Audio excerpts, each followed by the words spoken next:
Hi, thanks for joining us today for this quick ReadyPrice demonstration of all of our new features and product updates we've made over the past couple of weeks. This is going to be a relatively quick run through and just a reminder that we hold a demonstration of our platform every Thursday at noon Pacific, 3 p.m. Eastern Standard Time, which you can sign up for through any of our weekly emails that we send out. But real quick to run through our new product offering, wanted to start here. So as you can see, the picture when you log in is a little different. We want to be thankful to all of our different lending sponsors, which you can see down below. When I sign in, you can see that right away I land on the pricing page, which is exactly how we would like that to work. But there's quite a few new changes and updates to this page that I wanted to dive into right away. So first things first, up in the top left-hand corner, if you already are working inside of a specific borrower, you're going to see which borrower that is. Otherwise, it's going to give you that new borrower update. For this, I have my default views already set up, which you can see here. But what I'm going to go through is, not much has changed with regards to the rate and pricing side of things. However, when you get down a little bit further below, you can see you now have the option to run a pricing search with no FICO score. If you so choose to go the non-QM events route, which we've seen before, you click yes, and that will take you into an additional screen as well around non-QM. You can choose for impounds. But one of the other requirements here now is going to be the reserves in the lock period.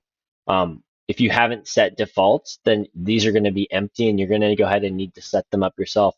As a reminder, reserves is a monthly number, lock period is a daily number. Apart from there, you can go ahead throughout the process of setting up all your different basics. And then what you can do here is actually click Save as Default when you have a pricing default that you'd like to search or be set up with on the most basic standard login. So I always recommend this now, specifically around like state, county, and some of the standard search features you're going to be looking for, which really help improve the process a little bit more. If I move forward in continuing with my search, you'll see nothing's really changed too much. I'm going to go ahead and go next and pull this all the way through. When we get on this page, there's a little bit of a difference that I wanted to show you here.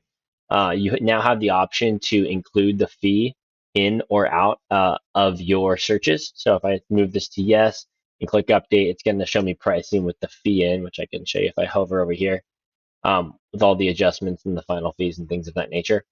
Additionally, for any scenario that you run, you can actually save this scenario. This is a great new feature. If I click Save Scenario, it's going to,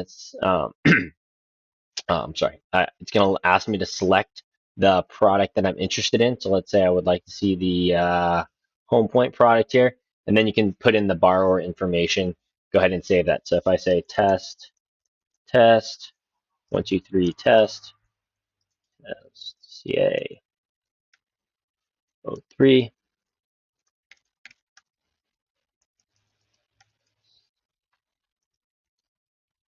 You can see I've saved this scenario. You don't have to have real information in. You can name it whatever you want. For example, if you want to name it the Home Point product, whatever it may be, click Save Scenario. But one of the benefits to this feature really is now you have these scenarios that you can quickly go to up in your pipeline scenario section. So if I click over to pipeline scenario, go into manage my pipeline, now you'll see I have this scenario right here available to me. You can choose between active files, scenarios, or archive files altogether, which is great.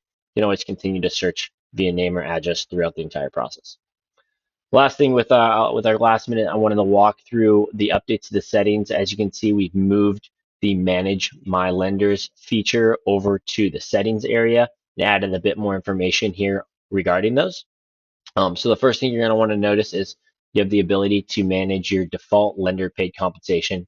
When you update the default lender paid compensation, this is going to be across all of your lenders that you've set up or that are automatically pulled into the system. So you can set those up the way that you like. However, you can also set it up specifically on a lender by lender basis if you want to do any of your favorite lenders as well. So this allows you to not only add a lender and favorite that lender, but then set up that broker compensation. As an example, if I click here, I can now enter in the information regarding this specific broker, like my lender login to their TPO, the paid compensation, and any sort of lender fees that I have as well. That's everything in today's update. Thanks so much for joining us. We look forward to talking to you soon.